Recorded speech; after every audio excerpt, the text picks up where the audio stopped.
Blunt Cuts is a podcast fueled by creativity, curiosity, and empowerment. We cut through the daily mess of life. This is unfiltered honesty.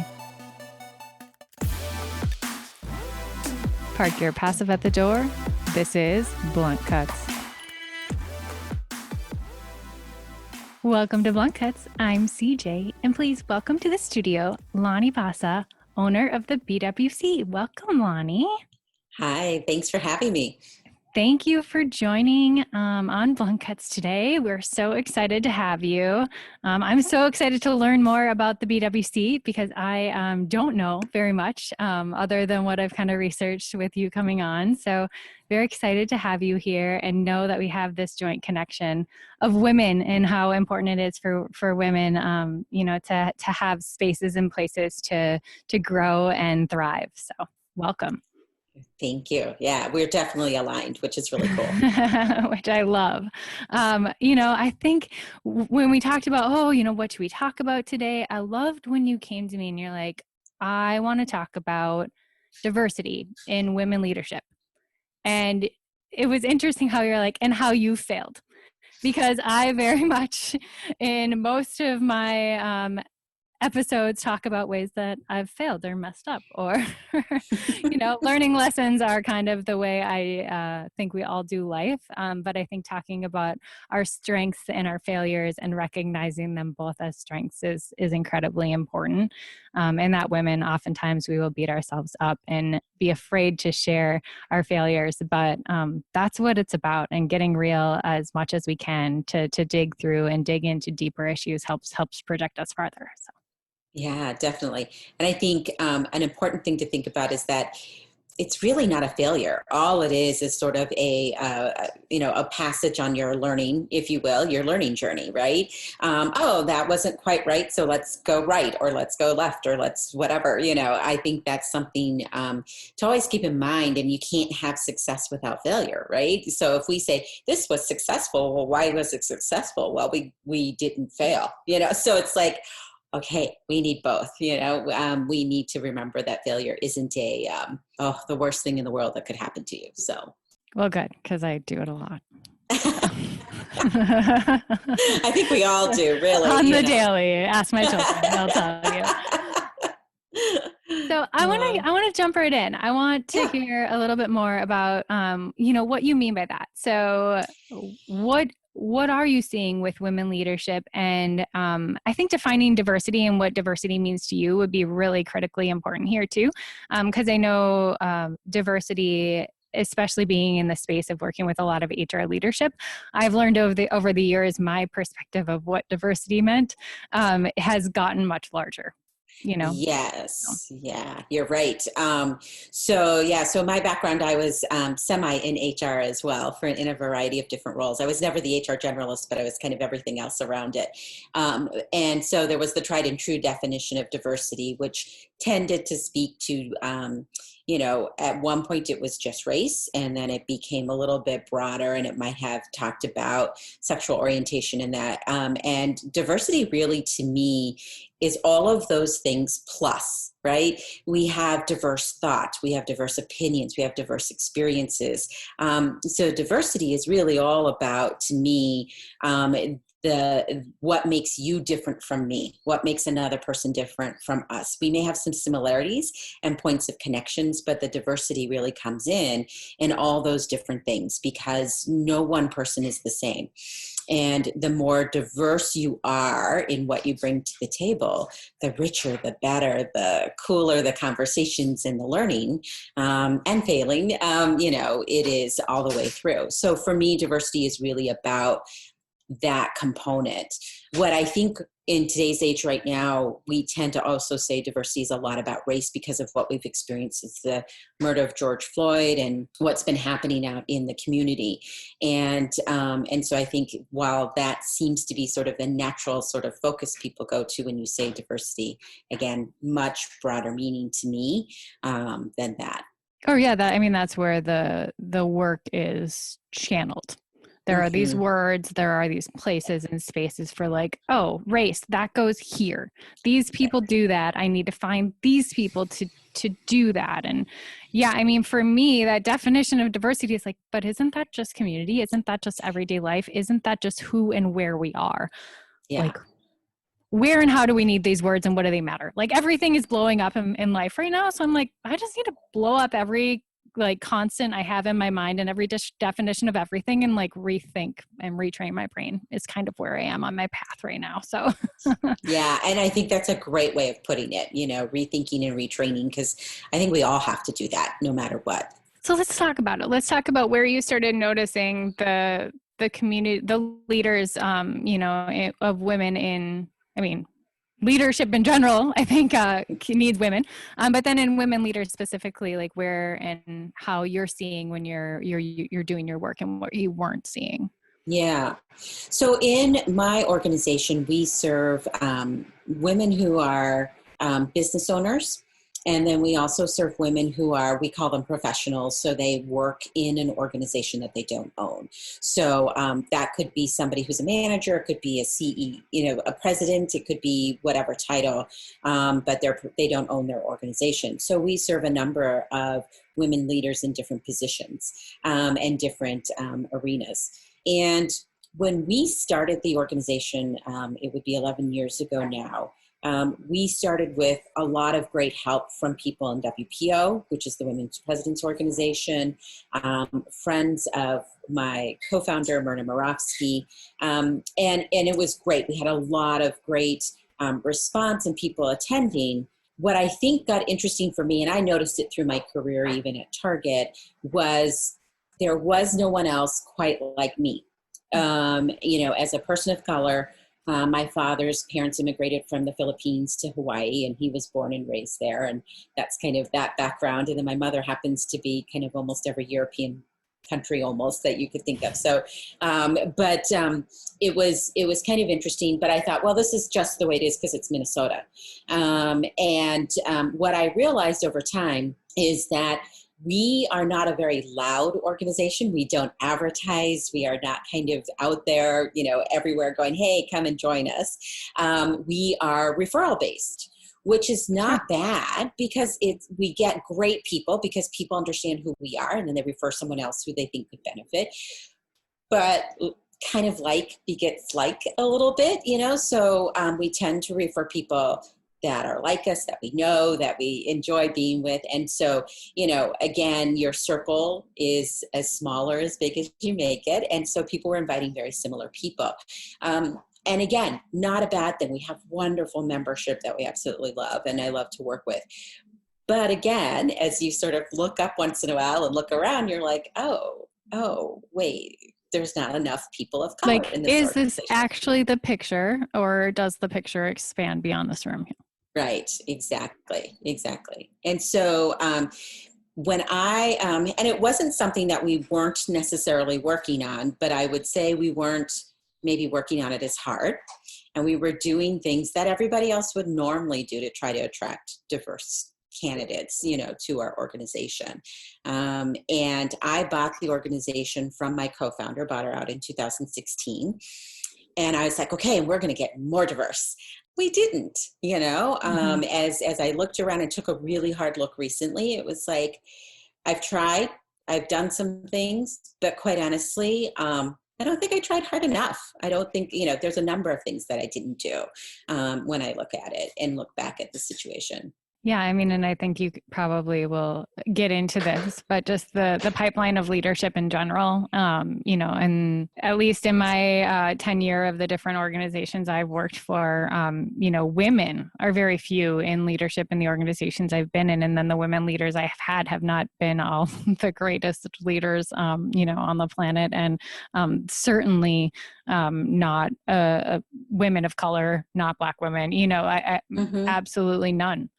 In which the organizations I've worked with, right? So I've talked to a lot of different diversity and inclusion, coaches in different places and spaces in HR and recruitment, and just thinking about I'm in advertising and creative spaces, right? So I've worked in everything from private equity to internal brand management to agency work, right? So, but in none of those spaces as creatives, and I think back to art school, and I think back to even early, art opportunities or camps or things that I went to, it wasn't racially diverse. I will give you that. I mean, I think there are socioeconomic diversity differences that I learned very early.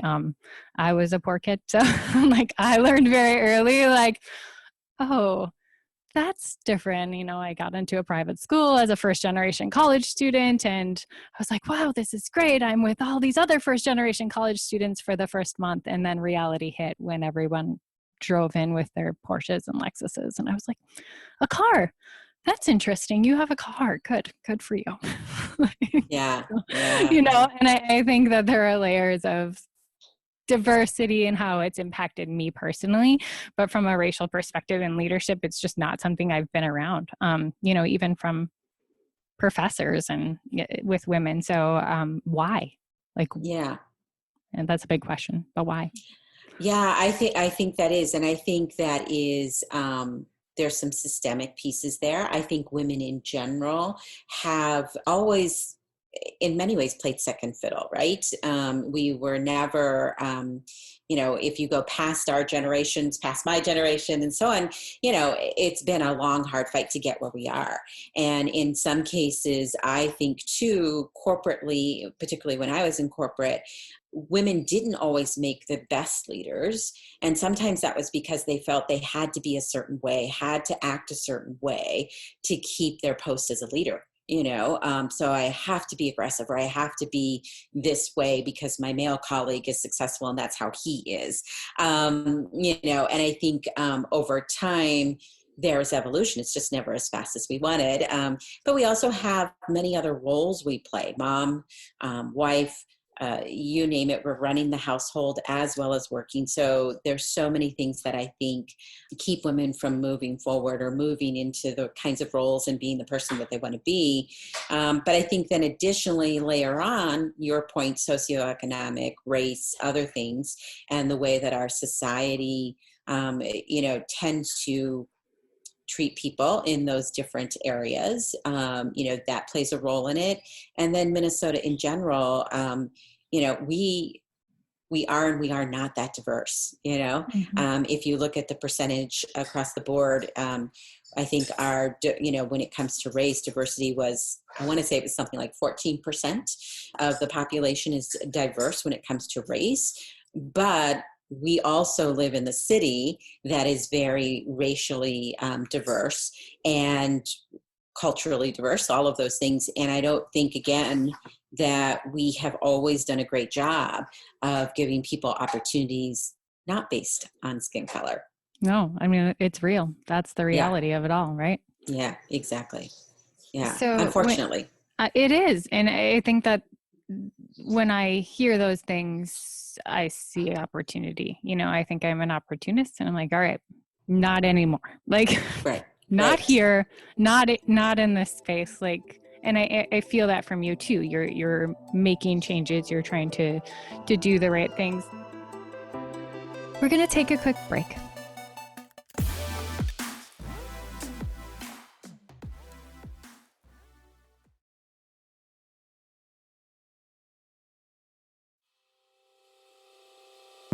Welcome back to Blunt Cuts. Let's keep talking. What did you start doing and changing with the organization to become more appealing or reach out of your circles? And I mean, I get that too, right? I'm in the Minneapolis fashion community. So I mean, I find that like we're the smallest group of people and the most inclusive group you will ever find. Like everyone is welcome always, but you will see the same people in the same photos at the same events like for 2 weeks straight. And then you're like, okay, they're done off my social for a while. And then, oh, they're back again. It's just when you find people that like what you like or like expressing things that you like, you end up being, amongst that group. And then there's this, how do I get into this space? Or am I welcome? And how do you make a welcoming space for somebody wanting to join in? Yeah, and I think that is probably one of the important things when I talked about, failing, it was that realization that, I was doing the typical things you do, right? Attend diverse events, to meet people, speak at a diverse events if I could get into them and be a speaker, and ask people to send diverse people my way. And I would have one-on-one meetings with potential candidates people of color to come into the organization, and they'd be very excited. But then what I came to realize was then they'd really look at my organization without me at the forefront, and they'd be like, oh, that's not what I thought it was, right? And that's been a lot of the more recent sort of work, and even just before that I started to say, why am I not successful here? What's going on? And I think a couple of things that we all need to do, but, I had to really look at myself, number one. And I come from a generation where color for me has never been an issue because I grew up with it. But at the same time, I got so good at being in the system and working in the system and trying to, as I say, not make my skin color matter, that I didn't realize what habits and pieces I had kind of fallen into. And if you will, it kind of diluted what I really stood for inside, and I wasn't showing that externally. And so that was, taking a very hard look at myself and say, sort of do that, and then realizing people would meet me and see one thing, look at my organization and see another. That's another piece. And then I think that for me, I was looking at the women in our organization, and I love them. They're great. They're wonderful. We do a lot of great discussion and learning together. But again, when you step back and really look at it, it's like, oh, it's not very diverse at all. And then I didn't really listen to what women of color needed. I was very lucky in that one candidate who was excited to join. We were excited to have her. She came into the organization. She came to her first meeting. Great person, great group. And we do an exercise as we get started to sort of just open up the vulnerability sooner than later. And she was super honest with the group and said, you know what? I'm really tired of being the only woman of color in the room. And that's the thing that I'm kind of surprised and frustrated by. And she was lovely. She didn't diss anybody, or she just said, I'm tired of this, And so she contacted me, as did the facilitator, and she was wonderful. She sat down for lunch with me and she said, here's the deal. I always have to explain myself. I always have to, teach others. She just laid it out there. And that was a gift for me, because I'd never listened that hard, and I never considered those pieces that they were facing. And I'm about trying to make sure we create great experiences for growth. You define growth. That might be, getting to $1 million. It might be personal growth. It might be leadership growth. Again, you define what that growth is, and let us help you get there with your peer group, your circle group, as well as what we do for you. And to hear that I was kind of missing on those fronts, it was like, wow, okay, I need to be different. And I need to start looking at this differently. And so that was, again, some really key pieces that helped me take a hard look at where we are. No, that's great. And I think that that's important too. And I think coming to the realization of the groups that we surround ourselves with, if something isn't right, yes, the organization has a chance to change, but maybe it's not right. Maybe it's not right for you as a person if it just isn't feeling right, but I think you're trying to shape and change an organization and make room for conversations that may be different than your organization has been having for years. And that's going to take time, right? When people have a perception, of what your group stands for. Yeah. I mean, like I said, I don't know much about the group, but it's good to hear more about that you do exist, in this space. So what is something that you could share with our listeners, an opportunity that you've learned through shaping your organization that they can kind of take into daily life, and how they can find out more about your organization? Yeah, sure. So first and foremost, I would say one of the things that I talk a lot about, particularly from a leadership perspective, and I've talked about even for myself, and I learned this a long time ago, and that is, and I had kind of forgotten about it as you get busy and you go through it. But what I talk about is if you're not seeing what you want to be seeing or hearing what you want to be hearing, in your life, in your organization, whatever that looks like, you need to look in the mirror and ask yourself, what am I doing or not doing or seeing or experiencing that is contributing to what is happening here? Or maybe I'm not doing that is contributing to what's happening here.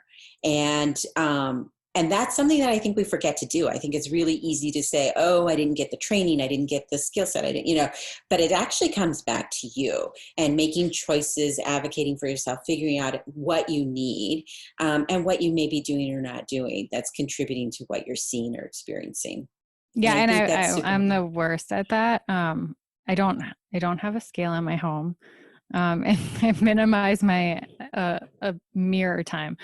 I'm bad at like looking at those things, and I just keep going and going and going and serving others and trying to make spaces and break down walls and like really push hard. But yes, there are those times where you're like, oh my God, I think I forgot I don't even know who I am right now. And especially, in these times of lockdown and the world exploding and imploding in every direction, it seems right now to me as a woman and mother.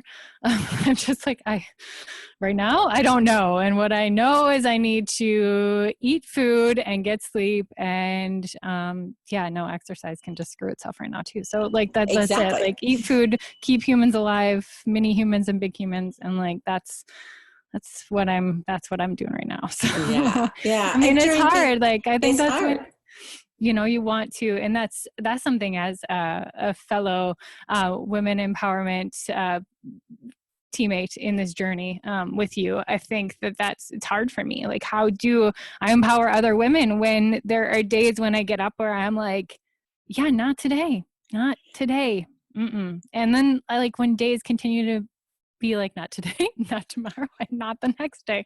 Like, how have you had any other women kind of going through that lately? I can imagine so. What Oh, is yeah. your advice to us? Yeah. Well, and as you can imagine, so we meet monthly. And so that's one of those conversations, is how are you doing and how are you feeling? And be really honest, right? So if it's a not today day, that's okay. That's what we need to know, right? And so a lot of it, I think, is a couple of things. One, give yourself a ton of grace. We are going through trauma. Mm-hmm. And we are going through a lot of grief, and some days are better than others, and some instances and experiences we face are going to take us back, and that's okay, because we have to. There's also a physical piece, because your brain is trying to cope, and it's looking for situations that you've kind of been in and saying, oh, this might be kind of similar to what you're going through. Let's take what you did there and put it in place. And we're feeling confused, we're not feeling very clear about things. What the brain is trying to do makes no sense, because who's been through a pandemic before? Mm-hmm. Right? Unless you're 100 something years old, Right. No. but it's, and so it's not, all the things we think we know don't necessarily work today. And so that unknown and all of those pieces just kind of pile on, and it makes it tough. So I always say, okay, give yourself grace. Find one thing, one small, tiny thing that just moves you a little tiny bit forward in one aspect. And that might be, to your point, just keeping the little humans alive that day. It might be giving yourself a minute to go outside for 5 minutes and have your cup of coffee, with some peace before the world begins. Anything that gives you a moment to breathe and just reconnect with yourself for a moment, before you let all of the things of the day kind of pile on. I think that's super important. I also think take time for gratitude, take time also just to recognize what you do. Sometimes the exercises I do is I have people start the meeting off with besides sharing feelings, we get into that sometimes, but sharing wins. Like, what's one thing, even if it was keeping the baby human alive, that is successful for you, or you're feeling good about, or you can count as, a moment of success here in what we've been going through. Because you have to remember to look for the good. Otherwise, all you do is look at the bad. Yeah. I Right? love your themes of good and grace, and I think in application to diversity and how do we bring more diversity to our tables, especially, I speak to an audience that I know and surrounded with, which is white women, right? So how, and suburban white women for that matter. I mean, I do live in the suburbs, and so how do we gather, and if that is what we're looking for, and it should be what we're looking for, where do we actually make changes? And I think one thing that this time of trauma has done has shown me, at least, like, hey, these are the things that matter to me, and this does matter to me. So how am I going to make and shift changes, or change my friend circles, or change who comes in and, well, no one comes in and out of my house right now, let's be honest, but like, who comes to my dinner table? Like, I talk about this, but then who do my children see? Like, which of my friends, are coming?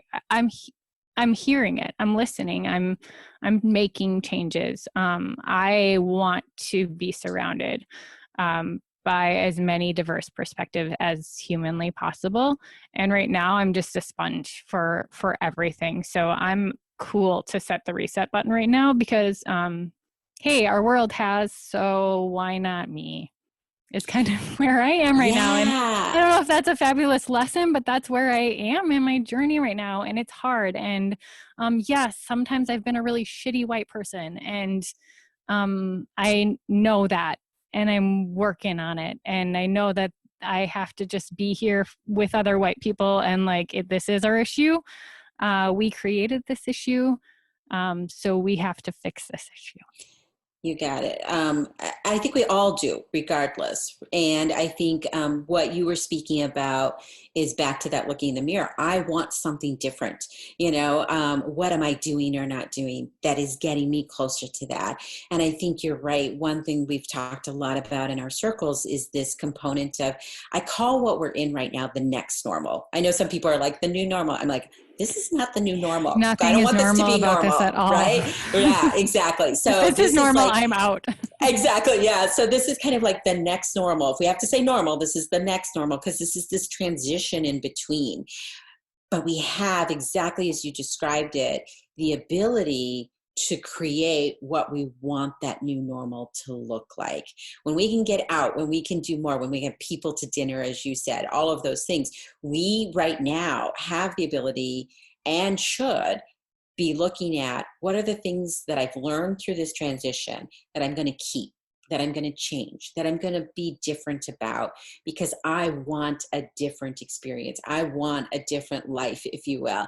People are like, I've been walking before dinner with my husband. We've never done that, or I've spent better time with my kids, or, and again, a little different right now, but, all of those pieces. And it's like, then how can you take those and not lose them, and not go back to the hustle and the grind and the acceptance of the way things are, because it's just the way they are? What can you do differently to be moving forward? And you're right, we have a huge opportunity to change those things, and they're not going to happen overnight. But if we don't sort of keep taking one little baby step at a time, nothing will change. And so now is that time to be doing that, to be listening and learning and moving forward. Awesome. Well, I wish you the best in your journey of this wonderful organization and your mission to just make it as diverse as you can. I think that that's fantastic. So thank you. Keep going. I see that. And thank you. Yes, hopefully this is not normal, because it's just not normal right now. So it's not. But thank you so much for hanging out with us today. Where can people find you? Find me at thebwc.org online. And Instagram, we're also BWC.org. We hang out on Instagram quite a bit. My own personal Instagram is Lani Bieski, LaniBski. So feel free to look for us and hang out with us. Awesome. Well, let's continue the conversation on Instagram. You can find us at Blunt Cuts Podcast. Blunt Cuts is a production of Matriarch Digital Media. Executive producer Twyla Dang. Edited by Beth K. Gibbs. Production assistant Mia Register. You can find more great podcasts from Matriarch Digital Media at matriarchdm.com.